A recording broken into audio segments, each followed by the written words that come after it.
بسم اللہ الرحمن الرحیم۔ شروع اللہ کے نام سے جو بڑا مہربان نہایت رحم والا ہے۔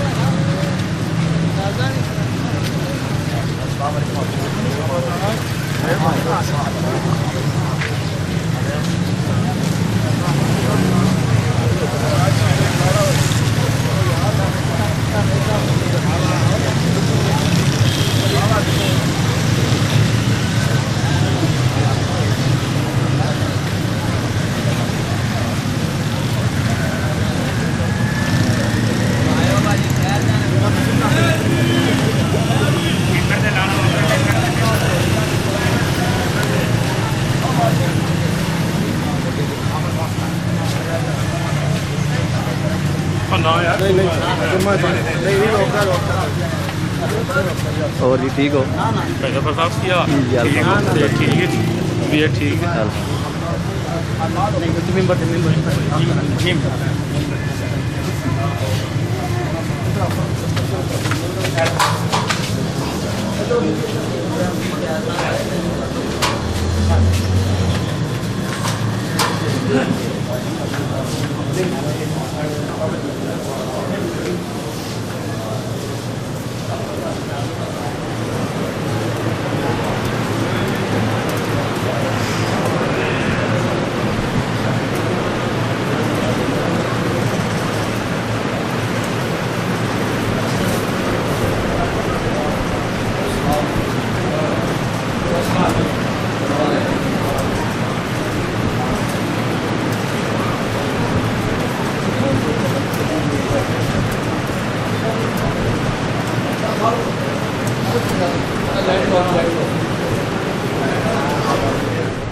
اللہم بارک علی محمد وعلی آل محمد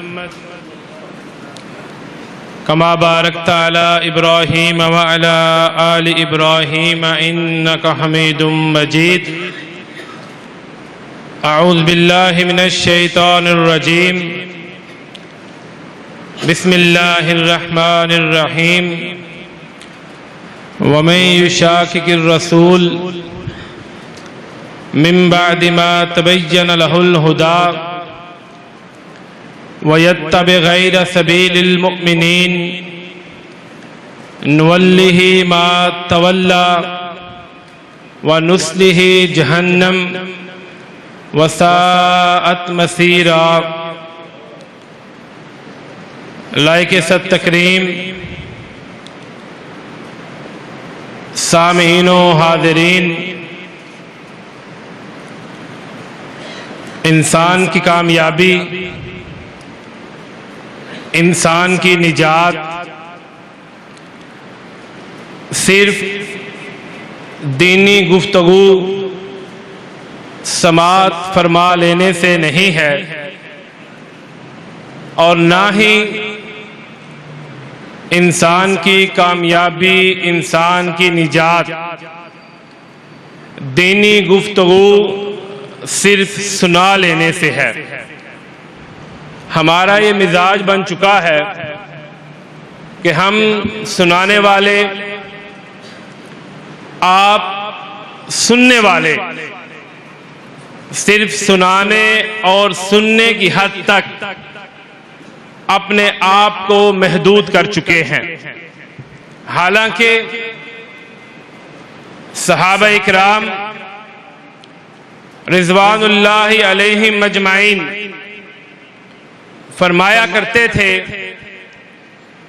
تعلمنا العلم والعمل معاہ، کہ ہم نے محمد کریم صلی اللہ علیہ وسلم سے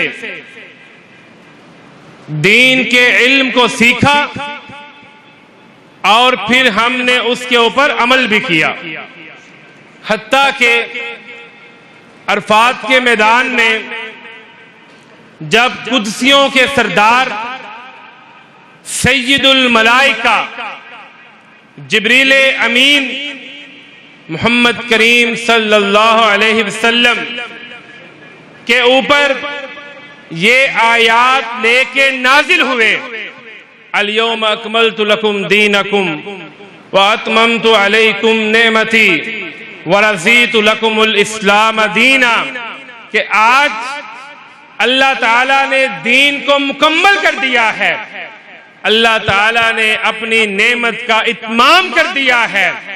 تو صحابہ کرام بے اختیار پکار اٹھے، تم الوحی و تم العمل، کہ آج اللہ تعالیٰ نے اپنی وحی کو محمد کریم صلی اللہ علیہ وسلم کے اوپر مکمل کر دیا ہے، اور آج اس وحی کے اوپر ہمارا عمل بھی مکمل ہو چکا ہے۔ اللہ تعالیٰ نے یوں ہی صحابہ اکرام کو ہمارے لیے میرٹ قرار نہیں دیا۔ فَإِنْ آمَنُوا بِمِثْلِ مَا آمَنْتُمْ بِهِ فَقَدْ اهْتَدَوْا، ہدایت چاہتے ہو، کامیابی چاہتے ہو، جنت کا حصول چاہتے ہو، تو اپنا ایمان اس طرح بناؤ جس طرح محمد کے صحابہ کا ایمان تھا۔ کائنات کے امام محمد رسول اللہ صلی اللہ علیہ وسلم فرماتے ہیں، لا تسبوا احد صحابی لو ان احدکم انفق مثل احد ذهبا ما ادرک مد احدهم ولا نصیفہ۔ اے لوگوں، میرے صحابہ کو برا بلا مت کہو، ان کی توہین نہ کیا کرو، انہیں گالی نہ دیا کرو، ان پہ تبرہ نہ کیا کرو۔ اگر تم اللہ کی راہ میں احد پہاڑ کے برابر سونا خرچ کرتے ہو، تمہارے احد پہاڑ کے برابر خرچ کیے ہوئے سونے کے مقابلے میں میرا صحابی جو کی مٹھی یا آدھی مٹھی اللہ کی راہ میں خرچ کرتا ہے، وہ تمہارے احد پہاڑ جتنے خرچ کیے ہوئے سونے سے زیادہ افضل ہے۔ اس لیے ہر اہل حدیث کا، ہر سنی بریلوی دیوبندی کا یہ عقیدہ ہونا چاہیے کہ صحابہ محمد صلی اللہ علیہ وسلم ہمارے لیے ریڈ لائن کی حیثیت رکھتے ہیں۔ ہمارا یہ ایمان ہونا چاہیے، عقیدہ ہونا چاہیے کہ جو بھی اصحاب محمد کے اوپر بونکے گا، بکے گا، بکواس کرے گا، ہم اس کی زبان کو گدی سے کھینچ لیں گے۔ وہ چاہے کوئی باطنی ہو، ظاہری ہو، جو بھی اصحاب محمد کی توہین کرے گا، اہل السنہ اہل الحدیث کے نوجوان اس کے منہ کو بند کریں گے۔ اور یہ عقیدہ بنا لیں کہ سیدنا ابو بکر صدیق رضی اللہ تعالیٰ عنہ سے لے کر سیدنا معاویہ تک، سیدنا معاویہ سے لے کے آخری صحابی تک، محمد کریم کا ہر صحابی پکا سچا ٹھکا مومن ہے۔ اولئک هم المؤمنون حقا، کائنات کا رب انہیں سرٹیفائیڈ کرتا ہے، سرٹیفکیٹ عطا کرتا ہے۔ اور پھر اگر میں بات کروں امہات المؤمنین کی، اپنی ماں عائشہ رضی اللہ تعالی عنہا کی، تو چاہے جہلم کا مرزا ہو، کوئی نام نہاد انجینئر ہو، جو بھی ہماری ماں کے اوپر، مومنوں کی ماں کے اوپر بونکے گا، تنقید کرے گا، کعبہ کے رب کی قسم اہل حدیث یوتھ فورس کے نوجوان اس کو اس کے باطل نظریات کے سمیت زمین کے اندر دنسا کے رکھ دیں گے۔ اور نوجوانوں، چاہے تم اہل حدیث ہو، دیوبندی ہو، بریلوی ہو، مجھے کوئی فرق نہیں پڑتا۔ مجھے فرق تب پڑتا ہے جب تم مرزا جہلمی جیسے ملعون اور خبیث کی تقاریر سن کے اصحاب محمد کے بارے میں اپنا عقیدہ بدل لیتے ہیں۔ اس لیے کہ صحابہ اکرام تاریخی شخصیات نہیں ہیں، صحابہ اکرام قرآنی شخصیات ہیں۔ اس لیے آپ اپنا عقیدہ بنا لیجئے، منہج بنا لیجئے، چاہے مرزا ہو، چاہے کوئی اور ہو، چاہے ایران کا کوئی گماشتہ ہو، جو بھی اصحاب محمد صلی اللہ علیہ وسلم کے اوپر تبرہ کرے گا، توہین کرے گا، گالی دے گا، ہم اللہ کے فضل و کرم سے اس کا راستہ روک کے رہیں گے۔ حضرات، صحابہ اکرام رضوان اللہ علیہم اجمعین اس کائنات کی انبیاء کے بعد افضل ترین ہستیاں ہیں۔ کائنات کے امام محمد رسول اللہ صلی اللہ علیہ وسلم کہ یہ صحابہ اکرام دین کو محمد کریم علیہ الصلوۃ والسلام سے سیکھتے، پھر اس کے اوپر عمل کر کے دکھاتے، اور یہی اصول، یہی ضابطہ، یہی طریقہ ائمہ اکرام نے اپنایا۔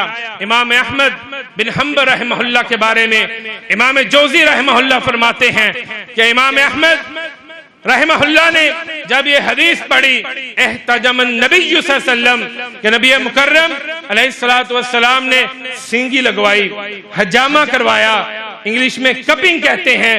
ہمارے بزرگ پرانے جو دیہات کے رہنے والے ہیں وہ جانتے ہیں کہ کسی دور میں حجام کو بلا کے جسم میں جہاں درد ہوتی تھی، گندا خون ہوتا تھا، وہاں پر سینگی لگوائی جاتی تھی، جونکیں لگوائی جاتی تھی تاکہ جسم سے فاسد مادے باہر نکل جائیں۔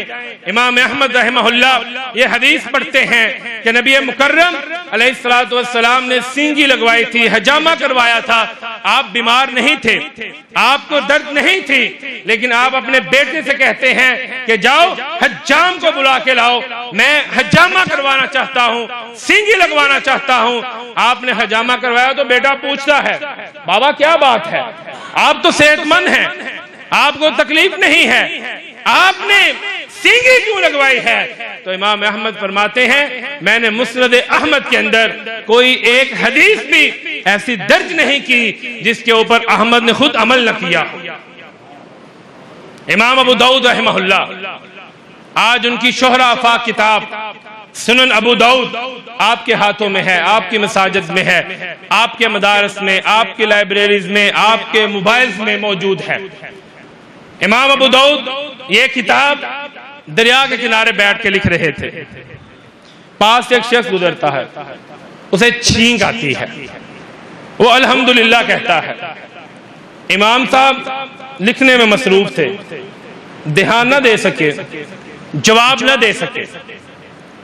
شخص چلا جاتا ہے، کشتی میں سوار ہو جاتا ہے، اپنے آپ سے کہتے ہیں ابو داؤد کیا فائدہ حدیثیں لکھنے کا، کیا فائدہ ماں باپ چھوڑنے کا، گھر چھوڑنے کا، وطن چھوڑنے کا، اگر ان کے اوپر عمل نہیں کرنا۔ اٹھے ملاح کے پاس گئے، اسے کہتے ہیں میں اس کشتی کے پیچھے جانا چاہتا ہوں۔ ملاح عرض کرتا ہے کہ وہ کشتی دور جا چکی ہے، میں آپ سے آنے اور جانے کا کرایہ لوں گا۔ کتنا لوگے بھائی؟ کہتا ہے میں 3 درہم لوں گا۔ کہا ٹھیک ہے چلو مجھے لے کے چلو۔ اس کے ساتھ سوار ہوئے، دوسرے کنارے سے پہلے انہیں وہ کشتی مل جاتی ہے جس میں وہ شخص سوار تھا جسے چھینک آئی تھی۔ امام صاحب کہتے ہیں یرحمک اللہ، اتنے الفاظ کہے، اس کو کہا کشتی واپس موڑ۔ امام ابو داؤد فرماتے ہیں مجھے اونگ آ گئی، مجھے نیند آ گئی، جس طرح آپ کو جمعے میں آتی ہے نا، انہیں اونگ آ گئی۔ تو فرماتے ہیں مجھے نہیں پتا وہ آواز کس کی تھی، میرے کانوں میں ایک آواز پڑی، لَقَدِ اشْتَرَيْتَ الْجَنَّةَ بِثَلَاثَةِ دَرَاهِمْ، ابو داؤد مبارک ہو، تم نے رب کی جنت کو 3 درہم خرچ کر کے خرید لیا ہے۔ کیسا شاندار دین ہے جو اٹھنے بیٹھنے، سونے جاگنے، چھینک آنے پہ بھی ہماری رہنمائی کرتا ہے۔ چھینک آئے الحمدللہ کہے، سننے والا یرحمک اللہ کہے، جس کو چھینک آئی ہے وہ یا ہدیکم اللہ یصلح بالکم کہے۔ حضرات، دین کے اوپر عمل کرنے سے، اس کو ماننے سے، اس کو اڈاپٹ کرنے سے، اس کو اپنی زندگی میں امپلیمنٹیشن کرنے سے کائنات کا رب ہمیں صحیح معنوں میں کامیابی اور نجات عطا کرے گا۔ اب یہاں پر ہمارے دوست پوچھتے ہیں کون سے دین پہ عمل کریں؟ اہل حدیث پہ کریں، بریلویوں پہ کریں، دیوبندیوں پہ کریں، احناف کے کریں، حنابلہ، شوافع، مالکہ، کس پہ عمل کریں؟ کون سا ایسا دین ہے جو منزل من اللہ ہے جس پہ عمل کر کے ہم رب کی جنت کے راہی بن سکتے ہیں؟ امام شافعی رحمہ اللہ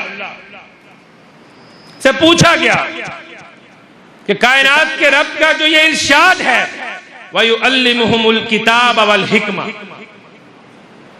کتاب قرآن کریم ہے، حکمت کیا ہے؟ حکمت کسے کہتے ہیں؟ تو امام شافعی رحمہ اللہ فرماتے ہیں الحکمت ہوا اقوال رسول اللہ صلی اللہ علیہ وسلم، حکمت نبی مکرم علیہ السلام کے فرامین کو کہا جاتا ہے، چاہے وہ آپ کے اقوال ہوں، افعال ہوں، اعمال ہوں، ہر وہ چیز جس کو آپ نے کیا ہے یا جس کا آپ نے حکم دیا ہے اسے حکمت کہا جاتا ہے۔ قرآن کریم تھیوری ہے، حکمت یعنی حدیث اس کا پریکٹیکل ہے۔ قرآن کریم نظری علم ہے، حدیث اس کی عملی شکل ہے۔ اللہ تعالیٰ نے احکام کو نازل کیا۔ مثال کے طور پہ قرآن کریم ہمیں حکم دیتا ہے اقیم الصلاۃ، نماز قائم کریں۔ اب نماز کس ٹائم پڑھنی ہے، کتنے وقت پڑھنی ہے، کیسے پڑھنی ہے، کہاں پہ پڑھنی ہے، کس کے لیے فرض ہے، کس کو رخصت ہے، اس کے لیے شروط کیا ہیں، طہارت کیسے اختیار کرنی ہے، یہ ہمیں نبی مکرم علیہ السلام کے فرامین سے ملتا ہے۔ وَانْكِحُوا الْأَيَامَ مِنْكُمْ، تم میں جو بے نکاح ہیں ان کے نکاح کر دو۔ اب نکاح کس سے کرنا ہے، کون کروائے گا، کیسے کرنا ہے، یہ ہمیں نبی مکرم علیہ السلام کی سنت سے ملتا ہے۔ ابھی آپ نے رمضان المبارک گزارا ہے، اللہ تعالی ہم سب کی رمضان المبارک کی نیکیوں کو، کوششوں کو، محنتوں کو اپنی بارگاہ میں قبول فرمائے۔ کائنات کا رب حکم دیتا ہے کتب علیکم الصیام، رمضان کے روزے تمہارے لیے فرض ہیں۔ روزہ کیسے رکھنا ہے، کب رکھنا ہے، افطار کب کرنا ہے، یہ ٹوٹتا کس کے ساتھ ہے، اس کا اجر کس طرح ملتا ہے، ان ساری چیزوں کا جواب ہمیں رسول کریم علیہ السلام کی سنت سے ملتا ہے۔ آپ سنن نسائی کو اٹھائیے، کائنات کے امام محمد رسول اللہ صلی اللہ علیہ وسلم مسجد نبوی میں تشریف لاتے ہیں۔ آپ اپنے منبر پہ کھڑے ہوتے ہیں، آپ اپنے صحابہ کو سکھاتے ہیں نماز کیسے پڑھنی ہے، قیام، رکوع، سجود، تشہد۔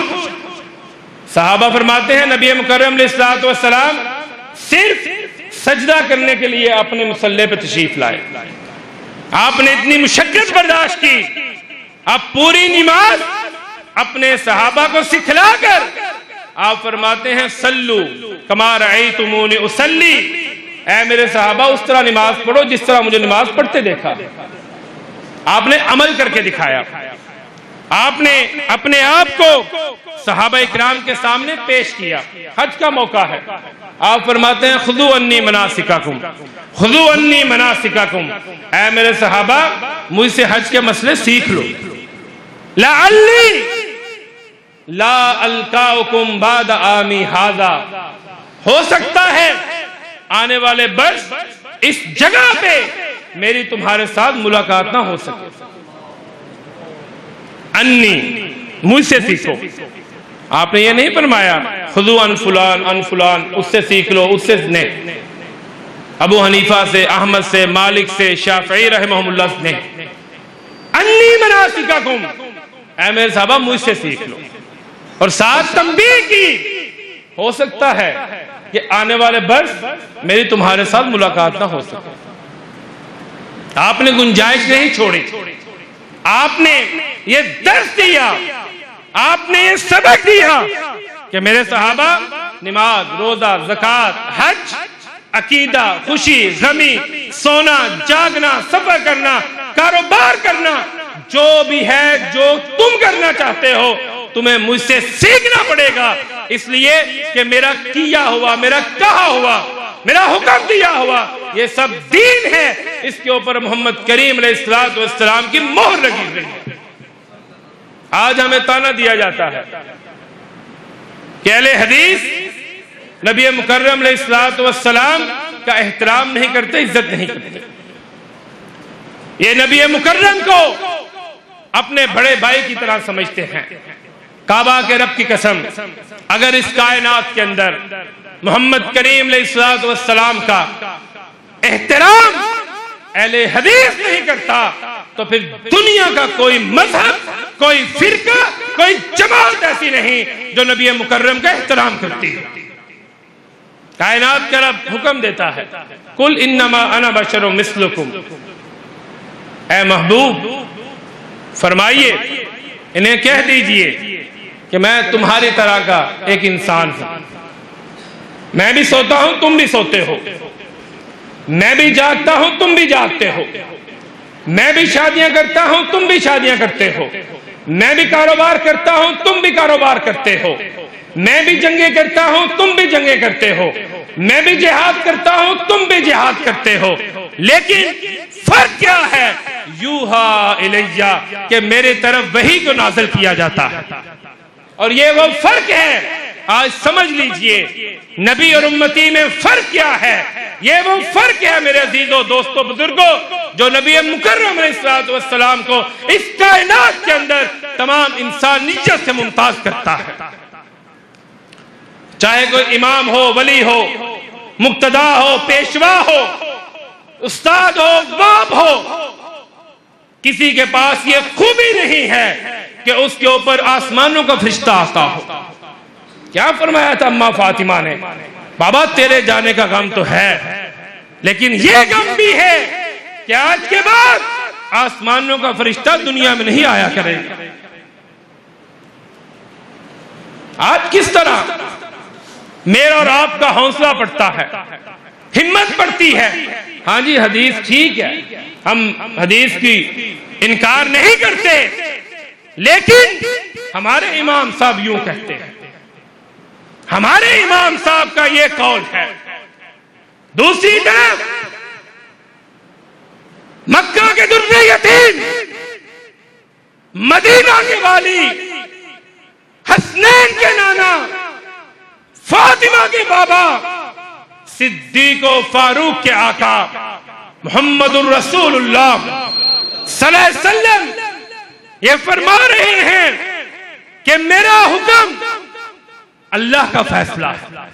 لاؤ دکھاؤ، ہمیں دکھاؤ اس کائنات میں میرے نبی کے بعد، میرے رسول کے بعد، خاتم الانبیاء کے بعد، سید البشر کے بعد، سید ولد آدم کے بعد، امام الانبیاء کے بعد ایسا لے کے آؤ، دکھاؤ جو یہ کہتا ہو کہ میرا حکم اللہ کا فیصلہ ہے۔ کوئی نہیں کہہ سکتا، کسی میں اتنی جرأت نہیں ہے۔ کائنات کے امام کا کھانا، کائنات کے امام کا پینا، کائنات کے امام کا اٹھنا، کائنات کے امام کا بیٹھنا، کائنات کے امام کا جاگنا، کائنات کے امام کا سونا، کائنات کے امام کا قول، فعل، حکم، کائنات کے رب کی قسم سب کچھ دین ہے۔ کوئی اس میں شک نہیں ہے، اس میں کوئی فرق نہیں ہے۔ حضرات ضرورت اس امر کی ہے کہ نبی اور امتی کے اندر فرق کیا جائے۔ حضرات نبی مکرم علیہ السلام سے دلیل نہیں مانگی جا سکتی، آپ کا حکم، فیصلہ، فرمان، قول، فعل خود دلیل ہے۔ آپ کے بعد ابو بکر سے لے کے امام ابو حنیفہ تک، شافعی، احمد، مالک، ظاہری، اوزاعی، جتنے ائمہ ہیں، محدثین ہیں، اولیاء ہیں، امام ہیں، خطیب ہیں، مقتدی ہیں، پیشوا ہیں، ان سب سے ان کے عمل کی دلیل مانگی جائے، اس لیے کہ وہ شریعت کے مالک نہیں ہیں۔ محمد کریم علیہ السلام کائنات کے رب کے آخری رسول ہیں، نبی ہیں، آپ صاحب شریعت ہیں۔ کائنات کے امام کا ہر عمل، ہر فعل ہمارے لیے حجت کی حیثیت رکھتا ہے۔ آپ کا حکم، آپ کا فیصلہ ہمارے لیے حجت کی حیثیت رکھتا ہے، اور جو شخص نبی مکرم علیہ السلام کے قول کو، فعل کو، آپ کے حکم کو چیلنج کرتا ہے، اسے اپنے ایمان کی فکر کرنی چاہیے، اسے اپنے ایمان کی فکر کرنی چاہیے۔ سیدنا عمر رضی اللہ تعالیٰ عنہ، آپ کا ایمان، آپ کا تقوی، آپ کا زہد اس کائنات کے کسی بھی انسان، چاہے کوئی امام ہے، ولی ہے، خطیب ہے، پیشوا ہے، محدث ہے، وہ جو مرضی کر لے، وہ عمر کے ایمان کو نہیں پہنچ سکتا۔ کہ پہنچ سکتا ہے؟ نہیں پہنچ سکتا۔ دنیاوی لحاظ سے بات کریں، آپ ہاشمی ہیں، آپ قریشی ہیں، آپ امیر المؤمنین ہیں۔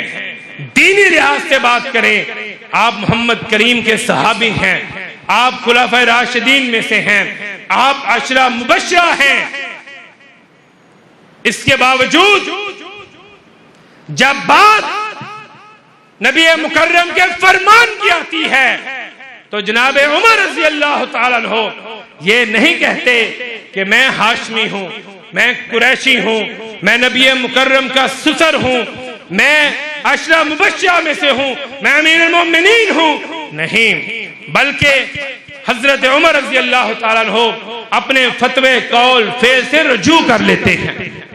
حج کا موقع ہے، ایک شخص آتا ہے، وہ بھی صحابی ہے، آ کے عرض کرتا ہے امیر المؤمنین ہم میاں بیوی حج کے لیے آئے تھے، اللہ تعالیٰ اپنی قدرت کاملہ سے ہم سب کو حج کی سعادت نصیب فرمائے۔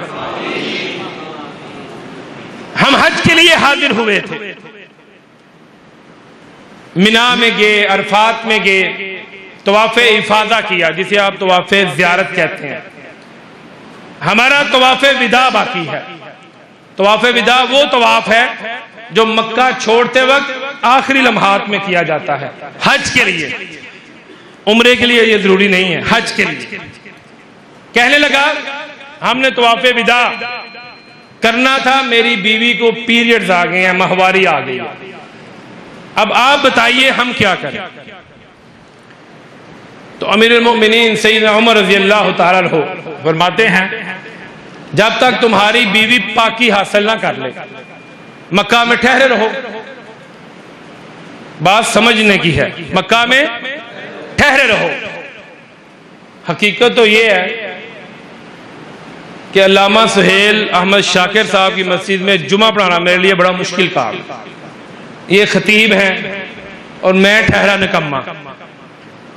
پھر دوسری مصیبت، برادر مکرم فضیلت الشیخ ابو درارہ شہزاد بن الیاس حافظہ اللہ تشریف فرما ہے، محقق عالم دین ہے، سوچ سوچ کے بات کرنی پڑ رہی ہے کہیں میری بھی گرفت نہ کر لیں۔ اور پھر اوپر سے آپ علامہ صاحب کے نمازی ہیں، آپ بھی پڑھ لکھے لوگ ہیں۔ خیر، اللہ تعالیٰ سب کی محنت کو قبول فرمائے۔ فرمایا رک جاؤ جب تک تمہاری بیوی پاکی حاصل نہ کر۔ وہ کہتا ہے امیر المؤمنین یہی سوال، بات کو سمجھیے گا، یہی سوال میں نے محمد الرسول اللہ صلی اللہ علیہ وسلم سے بھی کیا تھا، تو آپ نے فرمایا تھا کہ جس کی بیوی کو ماہواری آ جائے یا کسی کی کوئی بھی خاتون ہو تو وہ طواف وداع چھوڑ دے، اس کے حج کی صحت کے اوپر اثر نہیں پڑے۔ امیر عمر نے کیا کہا تھا؟ نبی مکرم کا فرمان، چلے جاؤ۔ جناب عمر رضی اللہ تعالیٰ نے کوڑا منگوا لیا۔ کیا منگوایا؟ کوڑا۔ کہا اس کی پشت کو ذرا ننگا کرو۔ اس کی پشت کے اوپر زور سے کوڑا رسید کیا، جلاد کو بھی نہیں بلایا، غلام کو نہیں بلایا۔ کہنے لگا امیر المومنین مسئلہ آپ کو نہیں آتا، مار مجھے رہے ہیں، فتویٰ آپ کا درست نہیں ہے، سزا مجھے دے رہے ہیں، رجوع آپ کو کرنا چاہیے، کوڑے مجھے مار رہے ہیں۔ حضرات، سیدنا عمر رضی اللہ تعالیٰ عنہ نے آگے سے جو الفاظ فرمائے سونے کے پانی کے ساتھ لکھنے کے قابل ہیں۔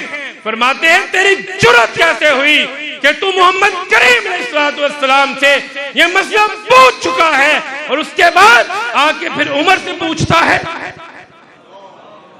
یہ ہے اہل حدیث کا مسئلہ، یہ ہے نبی اور امتی میں فرق۔ آپ نے ایک پاگل عورت کے اوپر حد کو جاری کر دیا۔ لوگ سارے مدینہ منورہ میں میدان میں اکٹھے ہو رہے ہیں، منادی اعلان کر رہا ہے لوگوں میدان میں آؤ، وہاں پہ حد جاری کی جائے گی تاکہ لوگ دیکھ کے عبرت حاصل کریں۔ لیکن ایک شخصیت ایسی ہے جو میدان میں جانے کی بجائے مسجد نبوی کی طرف جا رہی ہے. کون ہے وہ؟ سیدنا علی المرتضی رضی اللہ تعالیٰ عنہ، شیر خدا، فاتح خیبر، اسد اللہ الغالب. جا کے عرض کی امیر المؤمنین آپ نے یہ فیصلہ صادر فرمایا ہے. ہاں فرمایا ہے، کیا ہے میں نے علی.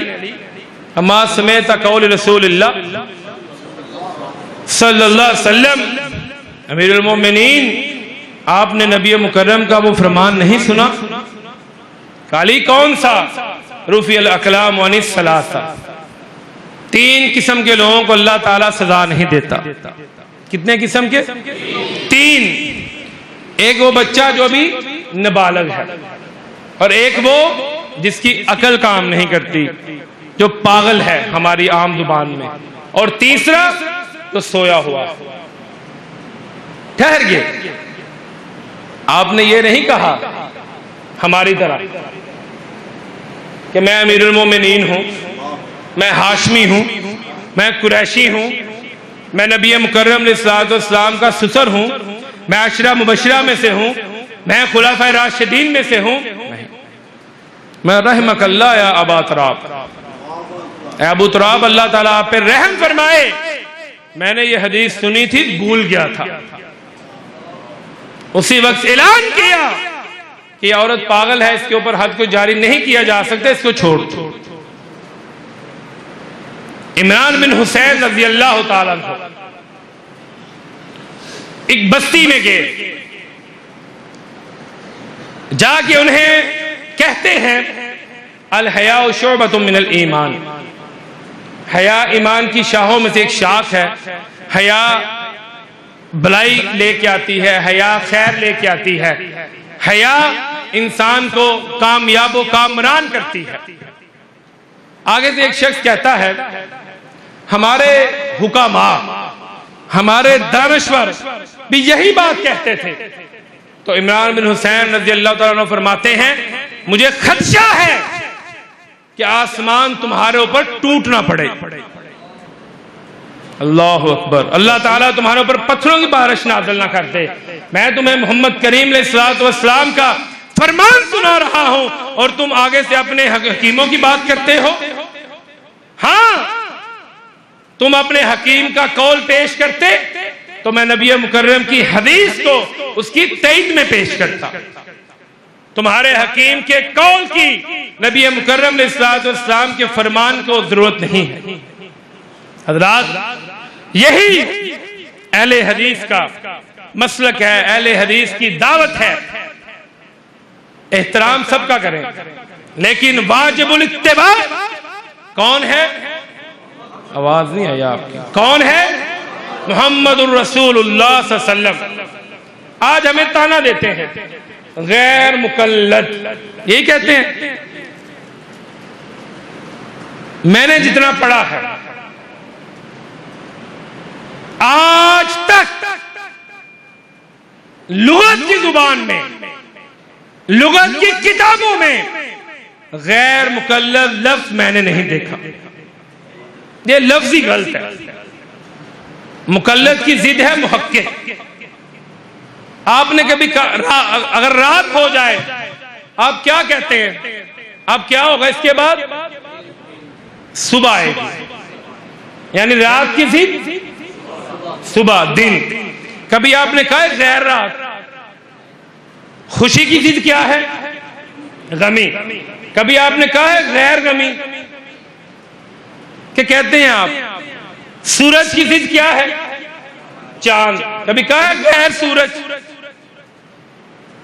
زندگی کی ضد کیا ہے؟ کبھی کہا ہے غیر زندگی. جس طرح غیر زندگی، غیر رات، غیر چاند کہنا درست نہیں ہے، اسی طرح غیر مقلد کہنا بھی درست نہیں ہے. اور جن ائمہ کی جانب تقلید کو منسوب کیا جاتا ہے آپ ان کی سیرت کو تو پڑھیں. امام مالک ابن انس رحمہ اللہ مدینہ منورہ کی گلیوں میں گدھے پہ بٹھائے جاتے ہیں. اتنا تشدد کیا جاتا ہے کہ ان کے ہاتھ بلند نہیں ہوتے تھے، چہرہ کالا کر دیا جاتا ہے۔ کیا جرم تھا ان کا کہ جبری طلاق جائز نہیں ہے؟ لاؤ دلیل دو قرآن و سنت سے میں مان لوں۔ امام احمد ابن حنبل، امام اہل السنہ والجماعہ، استقلال اور صبر کے پہاڑ، عظیمت کا شاہکار، ان کو جو جلاد کوڑا مارتا تھا وہ اتنا طاقتور ہوتا تھا کہ اگر ایک صحت مند ہاتھی کو مارا جاتا تو وہ زمین پہ گر جاتا۔ کیا جرم تھا؟ کیا وہ اپنی تقلید کی دعوت دیتے تھے؟ کیا وہ اپنی طرف بلاتے تھے؟ خلق قرآن کا مسئلہ تھا کہ قرآن اللہ کی کتاب ہے، کلام ہے، یہ مخلوق نہیں ہے۔ ایک خلیفہ آیا، دوسرا آیا، تیسرا آیا، کہا حمد کو منانا ہے تو کتاب اللہ سے اور سنت رسول سے دلیل لے کے آؤ۔ آج کس طرح ہمیں دعوت دیتے ہو تقلید کرنے کی، حالانکہ کائنات کے رب نے محمد کریم علیہ السلام کو انسانیت کے لیے آپ نے پیشوا مقتدا بنا کے بھیجا۔ آپ کی بعثت کا اولی و آخری مقصد انسان کی جبین نیاز کو ایک اللہ کے سامنے جھکانا تھا۔ لات، منات، عزا، یعود، ود، نصر، سوا، حبل کا انکار کرنا تھا۔ ساری زندگی صحابہ اکرام رضوان اللہ علیہم اجمعین کائنات کے رب کی طرف، کائنات کے امام کی طرف بلاتے رہے۔ حضرات یہی اہل حدیث کا مسلک ہے، منہج ہے، یہی نبی اور امتی میں فرق ہے۔ نبی سے دلیل نہیں مانگی جائے گی، نبی کی بات کو، قول کو، فعل کو چیلنج نہیں کیا جائے گا۔ امتی چاہے امام ہو، پیشوا ہو، مقتدا ہو، امام ہو، محدث ہو، جو بھی ہو، اس کی ہر بات پہ دلیل مانگی جائے گی، اس کی بات کو چیلنج کیا جائے گا، اس کی بات کو اگر قرآن و سنت کے اوپر پوری نہیں اترتی چھوڑا جائے گا۔ نبی واجب الاتباع ہیں، ائمہ واجب الاحترام ہے۔ اللہ تعالی ہم سب کا حامی و ناصر ہو۔ اللہ تعالی ہمیں صحیح معنوں میں قرآن و حدیث کو سمجھنے، سیکھنے، سکھانے، سننے، سنانے اور عمل کرنے کی توفیق عطا فرمائے۔ وَأَقُولُ قَوْلِي هَذَا اسْتَغْفِرُ اللَّهَ لِي وَلَكُمْ۔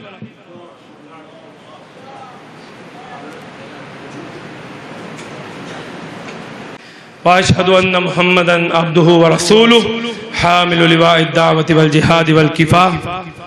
سب سے پہلے تو میں شکر گزار ہوں برادر مکرم علامہ سہیل احمد شاکر، بھائی عبدالرزاق مغل، مرزا ارسلان صاحب اور دیگر ان کے جو رفقائے کرام ہیں کہ جنہوں نے آج اس مسجد میں مجھے انوائٹ کیا اور میں آپ کے چمکتے دمکتے اور روشن چہروں کی زیارت کرنے کے قابل ہوا۔ اہل حدیث یوتھ فورس پاکستان سلفی نوجوانوں کی سب سے بڑی تنظیم ہے جس کا بنیادی مقصد وطن عزیز پاکستان میں نوجوانوں کو اکٹھا کر کے انہیں ایسا پلیٹ فارم مہیا کرنا ہے جہاں پر وہ اپنی زندگی قرآن و سنت کے مطابق بسر کر سکیں۔ آپ جانتے ہیں کہ اس وقت ملحدین، کیمونسٹ، سوشلزم کے پیروکار، فتنہ انکار حدیث یہ زوروں پہ ہے۔ اس دور میں، اس زمانے میں اگر آپ چاہتے ہیں کہ آپ کی زندگی قرآن و سنت کے مطابق گزرے تو آپ اہل حدیث یوتھ فورس کو جوائن کریں۔ آپ چاہتے ہیں کہ آپ فلاح انسانیت کا کام کریں تو آپ الحسان ویلفیئر فاؤنڈیشن کو جوائن کریں۔ آپ کے شہر میں اہل حدیث یوتھ فورس کے نوجوانوں نے پورا رمضان المبارک جی ٹی روڈ کے اوپر جو مسافر حضرات تھے ان کا روزہ افطار کروایا، انہیں افطاری مہیا کی، عید پیکج، راشن پیکج، یہ ساری چیزیں ہمارے جو مقامی ذمہ داران ہیں انہوں نے آپ کے تعاون کے ساتھ سر انجام دی۔ میری آپ سے گزارش ہے کہ آپ بڑھ چڑھ کر اہل حدیث یوتھ فورس کے ساتھ تعاون کریں، اہل حدیث یوتھ فورس کی سپورٹ کریں، آپ اپنے نوجوان دوستوں، بیٹوں اور بھائیوں کی ہیلپ کریں۔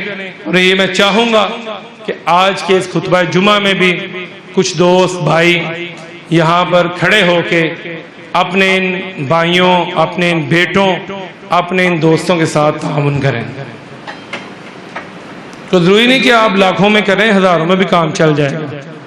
اور جتنے دوست یہاں پہ تشریف فرما ہیں، میں نے شروع میں بات کی تھی، ہم سناتے ہیں، آپ سنتے ہیں، لیکن اثر جو ہے نا وہ ہوتا نہیں ہے۔ اور جو مالی صدقہ ہے نا، مالی صدقہ یہی صحیح مومن کی پہچان کرواتا ہے۔ اس لیے چند دوست کھڑے ہوں، کوئی 1000 2000 5000 والے، ایک بھائی نے 500 روپیہ بھیجا ہے بارش میں کہ پہلا قطرہ، اور دوست بھی مت کریں، اپنے ہاتھ جیبوں میں ڈال لیں۔ مجھے پتہ ہے آپ نے رمضان میں بڑا خرچ کیا ہوگا، لیکن آج بھی کریں، انشاءاللہ تعالیٰ آپ کا دیا ہوا ضائع نہیں ہوگا۔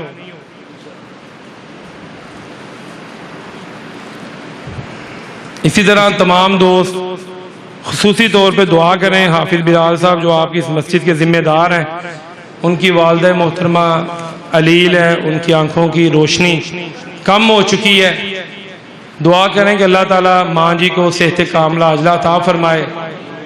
بلکہ جتنے بھی مسلمان بیمار ہیں اللہ ان سب کو صحت کاملہ عاجلہ عطا فرمائے، جتنے مسلمان پریشان ہیں اللہ ان کی پریشانیاں دور فرمائے، جتنے مسلمان اللہ کے حضور پیش ہو چکے ہیں اللہ تعالیٰ ان سب کو جنت الفردوس میں اللہ مقام عطا فرمائے، اللہ تعالیٰ انہیں انبیاء، صدیقین، شہداء اور صالحین کا ساتھ نصیب فرمائے، اللہ تعالیٰ پاکستان کو استحکام نصیب فرمائے، اللہ تعالیٰ ہمیں بھی عادل اور نیک اور غیرت مند حکمران عطا فرمائے، اور جس طرح ہم یہاں پہ اکٹھے ہیں کائنات کا رب ہمیں اسی طرح جنت الفردوس میں اکٹھا فرمائے، اللہ تعالی ہمیں اسی طرح حوض کوثر کے اوپر اکٹھا فرمائے، جس طرح ہم یہاں جمع ہیں اللہ تعالی اسی طرح ہم سب کو مکہ اور مدینہ میں اکٹھا فرمائے۔